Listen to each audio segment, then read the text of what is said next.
नमस्कार मित्रों, मैं हूं कैप्टन तपन दीक्षित और आप देख रहे हैं जन संदेश टाइम्स न्यूज। इस वक्त भारत के विदेश मंत्री जयशंकर रूस के दौरे पे हैं। इस वक्त तो मॉस्को में 3 दिवसीय यात्रा पे हैं। आपको बताते चलें कि अमेरिका टैरिफ वार जो चल रही है, जिसमें अमेरिका ने भारत के ऊपर 50% का टैरिफ अचानक से लगा दिया है और उस वक्त एस जयशंकर ने एक मंत्र दिया है कि हम इसको और अच्छी तरीके से व्यापार को बढ़ाएंगे और काफी गहनता से व्यापार करेंगे और एक नए अनुभव को लेकर के आएंगे। और इसके साथ साथ रविशंकर ने तमाम ऐसी कंपनियां हैं रशिया की जिनको परमिशन दी है और जिनसे उन्होंने अनुरोध किया है कि भारत में आएं और भारत के साथ व्यापारिक साझेदारी करें। और इस बात की ही उनकी विजिट है। मतलब कि देखा यह जा रहा है कि एक तरफ ट्रंप ने लगातार टैरिफ पे टैरिफ लगाने की धमकियां दी और आखिरकार लगा ही दिया 50% टैरिफ, क्योंकि उनका ये कहना था कि रशिया से जो कच्चा तेल भारत खरीद रहा है वो न खरीदे।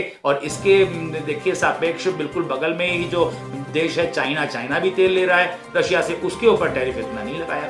लेकिन भारत के ऊपर एक दबाव बनाने के लिए 50% का टैरिफ लगाया गया। लेकिन इसके जवाब में सरकार की ये प्लानिंग है कि भारत कैसे स्वावलंबी बने, कैसे यहाँ पे अपने बाजार को मजबूत करे और नई जगह तलाशे। और इसको ही देखते हुए जो भारत के विदेश मंत्री हैं वो 3 दिवसीय यात्रा पे रूस गए हैं और इस वक्त वो मॉस्को में हैं और आज उनकी पुतिन से भी मुलाकात होने वाली है।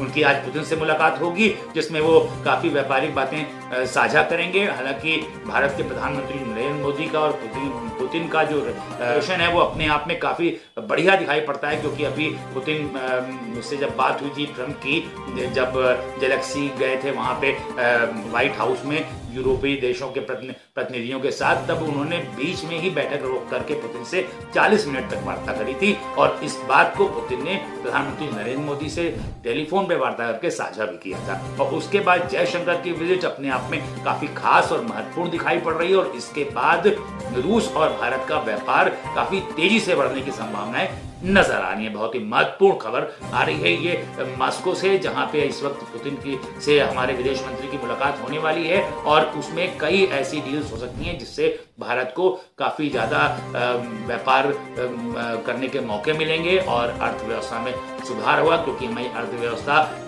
जीडीपी भी लगातार बढ़ रही है, काफी तेजी से बढ़ती हुई अर्थव्यवस्था है भारत की। और इसके साथ जब व्यापार और बढ़ जाएगा रशिया के साथ, तब इसमें काफी मदद मिलेगी जीडीपी की ग्रोथ में। लेकिन देखना यह है कि अब इसके बाद ट्रंप का क्या रिएक्शन होता है, क्योंकि ट्रंप के ही अपने देश के कई ऐसे संयुक्त राष्ट्र में पदस्थ राजदूतों का ये मानना है कि ट्रंप ने जो इस प्रकार का डिसीजन लिया है टैरिफ लगाने का, उससे 25 साल पुरानी जो गहरी दोस्ती चल रही थी उसमें काफी फर्क पड़ सकता है। और इसके लिए उन लोगों ने ट्रंप को चेतावनी भी दी, लेकिन ट्रंप किसी की नहीं सुन रहे हैं और लगातार टैरिफ पे टैरिफ को लगाए और बढ़ाए चले जा रहे हैं। लेकिन अब उनका भारत को रोकने का जो प्रयास था उसके विपरीत भारत का व्यापार और बढ़ जाना रशिया के साथ, ये ट्रंप के ऊपर क्या असर डालता है और उनका क्या रिएक्शन होता है, ये अपने आप में एक बड़ी बात है।